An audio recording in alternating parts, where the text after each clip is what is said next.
Greetings everyone, FNG Maison here with my promised weekend update. I want to start by apologizing for the unannounced shift in schedule. As some of you noticed, my most recent video came out 3 weeks after the previous one instead of the usual 2. My master's degree had a major project due the Friday after, and so I was heavily devoted towards that all week long. For the engineers among you, we needed to write a convolutional encoder, followed by an error injector, and then a Viterbi decoder that could correct for some, if not all, of the error. This was a very fun but very difficult task to do in such a short period of time. Given that the way my classes, or modules as the UK seem to call them, operate on 4-week timelines, I think I'm going to have to shift to a schedule of 1 video per 3 weeks for the foreseeable future. I apologize for this change, but unfortunately my degree must come first. Additionally, I should have created a video to post on the usual Thursday to inform you of the shift. However, I was a little overwhelmed and I actually spent 28 hours straight in the lab working on my project. This is nothing compared to the 40+ hours sometimes required for my robotics degree, but still it's rather extreme. Now, about the recent video I posted. I am still experimenting with new ways to display information that can help you, the viewer, see what is going on without excessive narration for my part. One of my viewers suggested that I attempt to mimic some of the HUD elements from popular FPS games where allies and enemies are visually indicated by icons on the screen. This was my first attempt, and I must say that I think it came out pretty friggin' awesome. There is, unfortunately, a rather large downside to this new system. It is extremely effort-intensive. Adobe After Effects does have automatic tracking functionality that would allow the friend or foe designators to track moving objects around the screen. However, as it turns out, people running around in camouflage are hard to see. Who knew? Combined with an unsteady mount, the head of yours truly, this results in a rather less than ideal environment for the software to operate in. Take the first part of the video as an example. You see about 5 guys on the screen as I run across the warehouse floor. As a result of the constant change in direction of many items of interest on the screen, I was largely unable to use the frame interpolation abilities of After Effects. This means that for every frame I had to manually position the icons.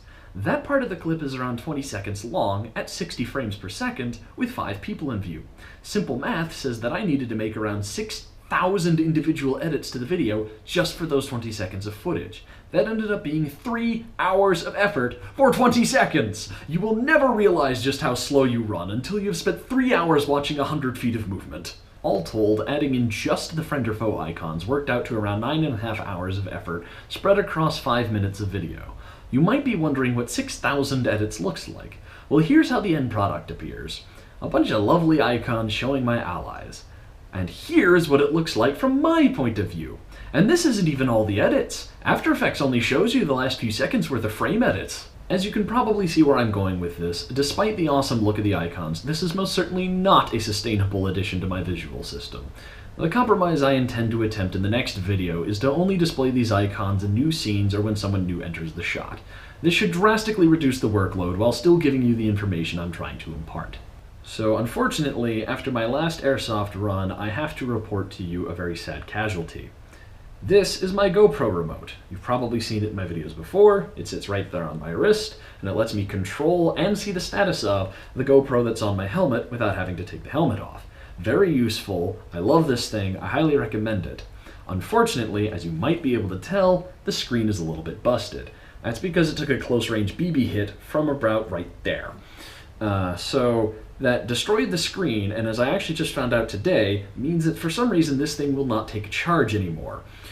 So let that be a bit of a public service announcement to you all, anyone who's running around with this thing, that you might need to take additional steps in order to protect it.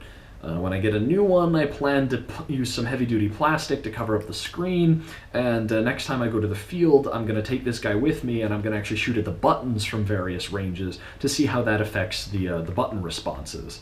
And I'll try to get you that information on my next video in the lesson section, so that way any of you that plan to try something know if you need to care about the buttons or not. One final note. Please feel free to drop suggestions or requests in the comments section on my videos. I love feedback from you all, and I'm willing to try to accommodate as best I can. Viewer Superskier recently requested that my next video be a return to my sniper day. Since I just finished up match 1, I was planning to continue one of the older runs anyway, so in this case I'll go ahead and do that.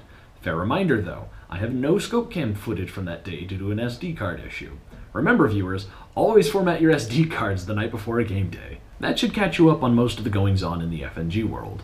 Once again, I apologize for the lack of notice in the schedule shift, and I'll try to prepare those video warnings earlier from now on to keep you all informed. As always, thank you for watching.